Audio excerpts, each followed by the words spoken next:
শফিকুল ভাই ক্যান্টনমেন্ট থেকে চলে আসে তার বন্ধুবান্ধবদের সাথে নিয়ে সোয়ান বাইকস এবং এসে একটা R15M পছন্দ করে এবং সে বাইকটি নিয়ে নেয়। বাইকের লেনদেন শেষ হয়ে গেলে বাইকটির অ্যাপস থেকে সব কিছু বুঝে নিচ্ছে শফিকুল ভাই।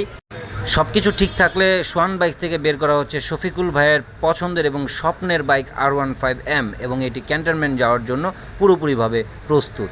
ড্রাইভিং লাইসেন্স না থাকার কারণে শফিকুল ভাই কিন্তু রাজেন্দ্রপুর ক্যান্টনমেন্ট এই তার বাইকটিকে পিক আপ ভ্যানে করে নিয়ে যাবে এবং সবাই ধরে কিন্তু পিক আপ ভ্যানে বাইকটিকে উঠানো হচ্ছে খুব যত্ন সহকারে, কারণ কোথাও কোনো দাগ স্কেচ যেন না পড়ে সেই দিকটা কিন্তু সবাই লক্ষ্য করছে এবং শফিকুল ভাইও নিজের সশরীরে দেখছে। তো শফিকুল ভাই কিন্তু সেই ক্যান্টনমেন্ট থেকে চলে আসছে এবং এই বাইকটি সোয়ান বাইক থেকে ক্রয় করে নিয়ে যাচ্ছে এবং এই বাইকটি পিক আপ ভ্যানে তার গন্তব্যস্থল ক্যান্টনমেন্ট নিয়ে যাবে। তো অবশ্যই শফিকুল ভাইয়ের জন্য দোয়া করবেন এবং আমাদের জন্য দোয়া করবেন।